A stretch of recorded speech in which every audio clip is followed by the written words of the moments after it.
ஆண்டவரும் இரட்சகருமாகிய இயேசு கிறிஸ்துவின் விலையேறப்பெற்ற நாமத்திலே உங்கள் யாவருக்கும் அன்பின் நல்வாழ்த்துக்கள் கூறி இன்றைய தியானத்திற்கு உங்களை தயவோடு அழைக்கிறோம். கிறிஸ்துவுக்கு பிரியமான சகோதர சகோதரிகளே, நீங்கள் இந்த செய்திகளை கேட்டு வருவதற்காக உங்களுக்கு நன்றி கூறுகிறோம். கர்த்தர் உங்களை ஆசீர்வதிப்பாராக. இதை தொடர்ச்சியாக நீங்கள் பெற்றுக்கொள்வதற்கு நீங்கள் சப்ஸ்கிரைப் பண்ணும்படியாக தயவாக கேட்டுக்கொள்கிறோம். அது உங்களுக்கு மிகுந்த ஆசீர்வாதமாக இருக்கும். நீங்கள் நேரடியாக அந்த செய்திகளை நீங்கள் கேட்பதற்கு உங்களுக்கு வசதியாக இருக்கும். தொடர்ந்து எங்களுக்காக ஜெபியுங்கள். இந்த நாளின் தியானத்திற்காக எடுத்துக்கொண்ட வேத பகுதி பரிசுத்த பவுல் தீமோத்தேயுவுக்கு எழுதின 2ஆம் நிருபம் 3ஆம் அதிகாரம் 14 முதல் 17 வசனங்கள். 2 தீமோத்தேயு 3ஆம் அதிகாரம் 14 முதல் 17 வசனங்கள். தியான வசனம் சங்கீதம் 37 வசனம் 37-31.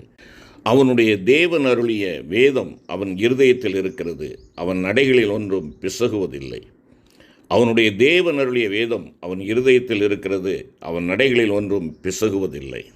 அருமையான கர்த்தருடைய பிள்ளைகளே, ஒரு பாடசாலையிலே வழக்கமாக வாரத்திற்கு ஒரு முறை வேத பாட வகுப்பு நடத்தப்பட்டு வந்தது. அந்த வகுப்புகளை நடத்தி வந்த ஆசிரியர்களில் ஒருவர் ஒரு கிறிஸ்தவராக அவர் இருந்தாலும் கூட பரிசுத்த வேதாகமத்தை தன்னுடைய இருதயத்தில் நம்பாதவரும் அதை பரிகாசம் செய்கிறவருமாக இருந்தார். ஒரு நாள் அவர் தன் வகுப்பு பிள்ளையிடத்தில் இஸ்ரவேல் ஜனங்கள் செங்கடலை கடந்து சென்றது பெரிய அற்புதம் ஒன்றுமில்லை, ஏனென்றால் அந்த சமுத்திரத்தில் அந்த வேளையிலே 6 அங்குல அளவுக்கு மட்டுமே தண்ணீர் இருந்தது. எனவே ஜனங்கள் வெகு சுலபமாக அதை கடந்து விட்டனர் என்று கூறினார். உடனே அந்த வகுப்பில் இருந்த ஒரு சிறுமி கர்த்தருக்கு ஸ்தோத்திரம் என்று சத்தமாக கூறினாள். ஆசிரியர் கோபமடைந்தார். அந்த பிள்ளையிடத்தில் இதில் கர்த்தருக்கு ஸ்தோத்திரம் சொல்வதற்கு என்ன இருக்கிறது என்பதாக கோபத்தோடு கேட்டார். அந்த குட்டி பிள்ளை சொன்னாள், சற்றும் தயங்காமல், அந்த 6 அங்குல அளவு தண்ணீரில் எகிப்திய சேனைகள் அனைத்தையும், பார்வோனின் ரதங்களையும் அவன் சேனைகளையும் நம்முடைய பெரிய தேவன் அழித்து விட்டாரே, அது அற்புதம் அல்லவா?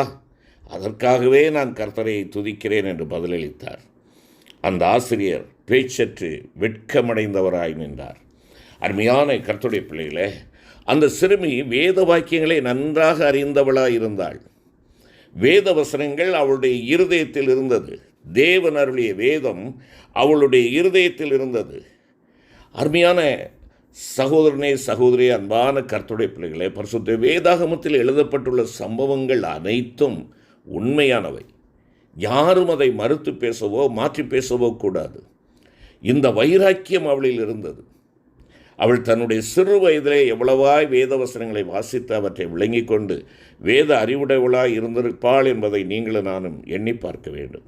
அருமையானவர்களே, அவளுடைய இந்த சுபாவமானது நீங்களும் நானும் நம்முடைய இளம் பிராயத்திலேயே அதிகமாய் பரிசுத்த வேதாகமத்தில் எழுதப்பட்டுள்ள காரியங்களை வாசித்து வேத வசனங்களை பற்றிய அறிவும் நிச்சயமுள்ளவர்களாக இருக்கும்படி நம்மையும் ஊக்குவிக்கிறதல்லவா? ஆம், அப்போஸ்தலனாகிய பவுல் தனக்கு பிரியமுள்ள குமாரன் என்று குறிப்பிடும் தீமோத்தேயு பரிசுத்த வேத எழுத்துக்களை தன்னுடைய சிறு வயது முதல் நன்றாக கற்று அறிந்திருந்தார் என்பதாக பவுலடிகளாரே குறிப்பிடுகிறார். 2 தீமோத்தேயு 3ஆம் அதிகாரம் 15வது வசனத்திலே பரிசுத்த வேதாகமத்தில் எழுதப்பட்டுள்ள காரியங்களை பரியாசம் செய்யும்படியாகவும் புரட்டி பேசும்படியாகவும் சத்திய மார்க்கத்தை தூஷிக்கும்படியாகவும் கடைசி நாட்களில் அநேக கள்ளப்போதகர்கள் எழும்புவார்கள் என்று வேதாகமத்தில் கூறப்பட்டிருக்கிறது. நாம் இப்பொழுது அப்படிப்பட்ட அந்த கடைசி நாட்களில் தான் வந்திருக்கிறோம். அவர்கள் பொல்லாதவர்களும் எத்தர்களுமானவர். இப்படிப்பட்டவர்கள் தங்களையும் மோசம் போக்கி மற்றவர்களையும் மோசம் போக்குகிறவர்களாக இருக்கிறார்கள். அவர்களுடைய மத்தியிலே தான் நாம் வாழ்ந்து கொண்டிருக்கிறோம். அப்படி வாழ்ந்து கொண்டிருக்கிற நாம் வேத வசனங்களை நன்றாய் கற்று நிச்சயித்து கொண்டிருந்தால் மாத்திரமே அவர்களுடைய வஞ்சனையில் அகப்படாதிருக்க முடியும்.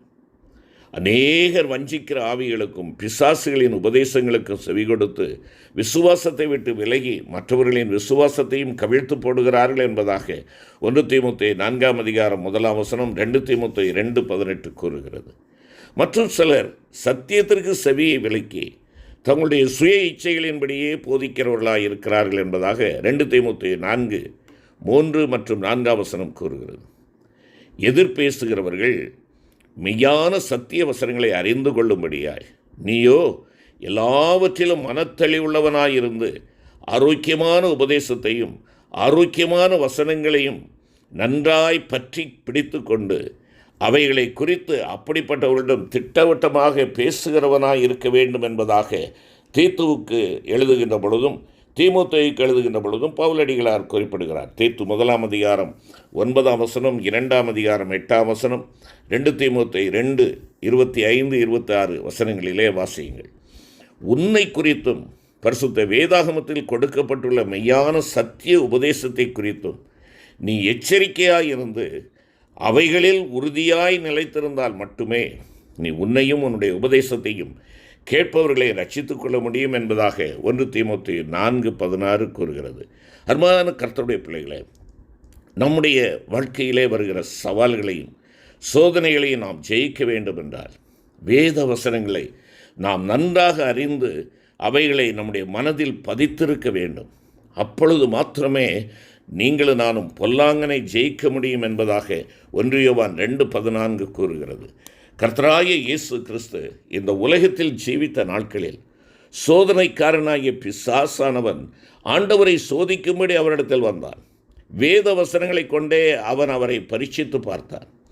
கர்த்தராகிய இயேசு கிறிஸ்துவும் அவனுடைய தந்திரங்களை நன்றாய் அறிந்தவராய் அவனை ஜெயிப்பதற்கேற்ற பொருத்தமான வேத வாக்கியங்களை கூறி வேத வசனங்களை கொண்டே அவனை மடங்கடித்து விட்டார். அருமையான தேவனுடைய பிள்ளைகளே, நாம் நம்முடைய இருதயத்தை, மனதை வேத வசனங்களால் நிறைத்திருந்தால் மாத்திரமே அவைகள் நமக்கு ஏற்ற சமயத்திற்கேற்ற உதவியாய் சகாயமாய் வெளிப்படும். வேத வசனத்தை குறித்து நாம் பார்க்கின்ற பொழுது வேத வசனமானது ஒரு பட்டயமாயிருந்து உன்னுடைய யுத்தங்களை நடத்துகிறது. ஒரு விளக்காயிருந்து உன் பாதையில் வெளிச்சத்தை தருகிறது. ஒரு விலையேற பெற்ற பொக்கிஷமாயிருந்து சொல்லி முடியாததும் மகிமையால் நிறைந்ததுமான ஆவிக்குரிய சரீரப்பிரகாரமான ஆசீர்வாதங்களை உனக்கு தருகிறது. ஒரு திறவுகோலாயிருந்து மறைந்திருக்கும் இரகசியங்களை உனக்கு வெளிப்படுத்துகிறது. ஒரு ஊன்றுகோலாயிருந்து ஆபத்து நேரத்தில், சோதனை நேரங்களில் உன்னை தாங்கக்கூடியதாக இருக்கிறது. நல்ல ஔஷதமாயிருந்து வியாதியில் உனக்கு சுகத்தை தரக்கூடியதாக இருக்கிறது. பலமான ஆகாரமாயிருந்து பலவீனத்திலே உன்னை பலப்படுத்துகிறது. நல்ல ஆலோசனைக்காரனாயிருந்து சமயத்திற்கேற்ற ஆலோசனையை தந்து உன்னை நேர்வழியில் நடத்துகிறது. அது நீ பாவம் செய்யாதபடிக்கும் உன் நடைகள் பிசகி போகாதபடிக்கும் உன்னை காக்கக்கூடியதாக இருக்கிறது. உன் துன்பத்தில் அது உனக்கு ஆறுதலை தரும். அது பேதையை ஞானவானாக்கும். இன்னும் எவ்வளவோ மேன்மையான காரியங்களை இந்த அற்புத புத்தகம் உனக்கு செய்ய வல்லமையுள்ளதாக இருக்கிறது.